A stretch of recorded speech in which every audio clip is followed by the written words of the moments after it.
Alright, so hey everybody, this is Josh with ELS Connexus, and I'm interviewing two faculty members, I guess I should say on staff. We have Kay and Whitney here. Kay, wave at us here, alright. She actually works with the undergraduate program at University of Indianapolis, and Whitney works with the graduate school. So I roped them into an interview. Just so you guys know, most of the subscribers are international students around the world that are trying to come here, learn English, and then go to American University.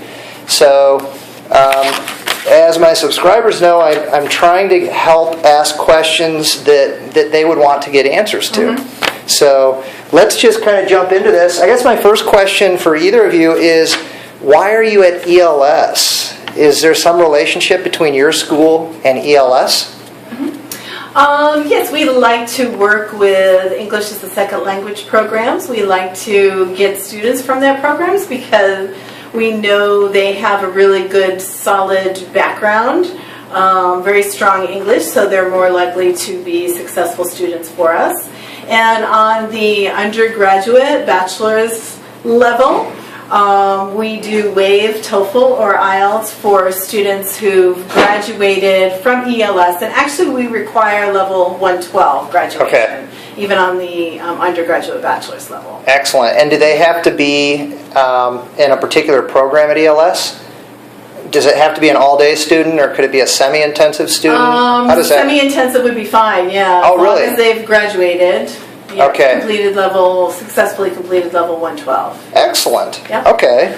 So that's kind of huge. I know a lot of our current students really get worked up having to get a certain score on the TOEFL and IELTS. Right. And they can just kind of skip that coming to your school. Yep. Okay. And really we feel confident that they will be better prepared to be successful in university, as opposed to if they just study for a TOEFL test and pass it. Okay. And how close is University of Indianapolis to our center downtown Indianapolis? I would say it's about a 20-minute drive. Oh, okay. Yeah, it's very close. Yeah. Excellent. Mm-hmm. So another advantage would be if you're already here in Indianapolis, it's an easy commute. Right. You may not even have to move or whatever. Right. So, yes. Fantastic. Do you actually currently have ELS students in the K undergraduate program and Whitney in the graduate program? Yes, we definitely do. I don't know how many, but yeah, I've actually worked at the university for 18 years, and we've always had ELS. Okay. Yes. Is that true too? Yeah, at the graduate level as well. Specifically in some of our liberal arts programs, international relations, TESOL, those types of programs. Do you guys have any feeling as to how they're doing academically? Is their English sufficient? Are they doing okay? I would say level 112 graduates, yes. And that is why we selected that level, yeah. Okay. That's quite a high level, so yeah. I think they'd be successful. They're doing all right. Okay. All right, down to brass tacks. How much does it cost to go to, let's say, 1 year of the undergrad program? Yes. Our undergraduate tuition is almost $27,000, so $26,920 for the academic year starting in August 2016. Okay. And that's tuition? That's tuition, yes.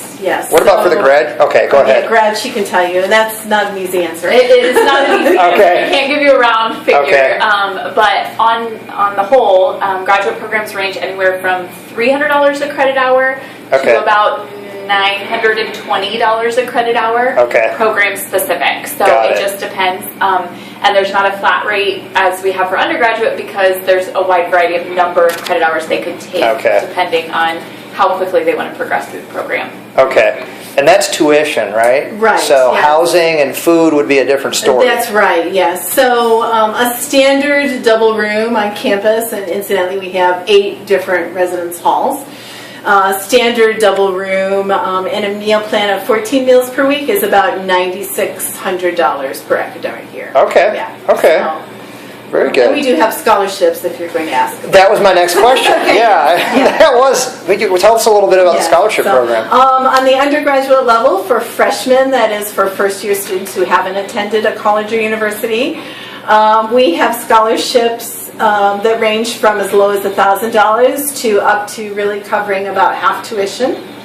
The larger amounts, however, require good SAT or ACT results. So I know a lot of international students don't have those exams, in which case the maximum scholarship is about a 30% reduction in the cost of tuition. Okay. And if a student qualifies for one of the non-SAT scholarships, and they've graduated from ELS, level 112, then that earns them 10% within that 30%. So in other words, if their high school grades earn them a 20% reduction, and then they've completed level 112, they would get 30%. Excellent.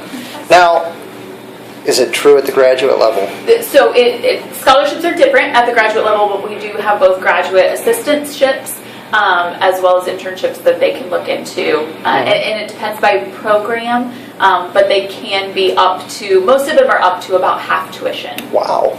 And it is okay for international students to work on campus? Oh, yes, absolutely. Are there any restrictions? Or no, just the immigration restrictions that apply to everyone. So students can only work on campus up to 20 hours per week while classes are in session, and more than that during breaks if they could find the work.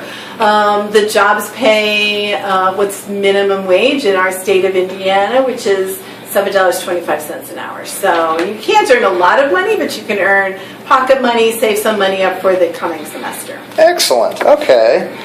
Let's see here. Is your university a public university or a private? Private. It is private? Yes. Okay. So is there any opportunity for public funding in any way? Can they get a government loan as an international student? No. Probably not. No. Not going to happen. No. Okay.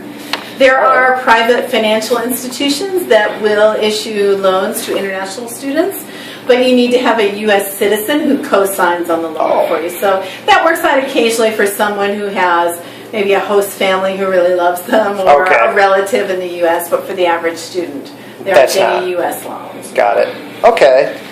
And I guess, so my final question is, what do you feel like would be the most important piece of advice you could give an international student sitting in a different country right now watching this, as far as being successful at your school and getting there? What do they need to get there and be successful once they're there? Right.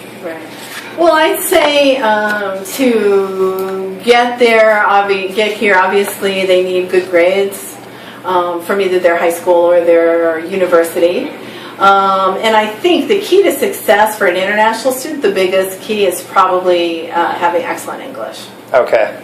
Good. Yeah. Okay. Did you want to add anything to that? Yeah, I would say that translates well into the graduate side, because all of our graduate programs across the board require a statement of purpose.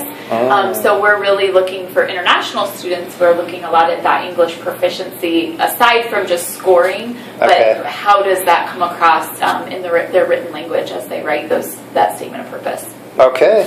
Hey, well, thank you for doing this interview. I really appreciate it. All right, and we'll put a link at the bottom of the video directly to your website, so that I'm assuming your application and all the scholarships you talked about, pricing, it's all there. Right. Okay. Thanks for giving us the opportunity. Take care.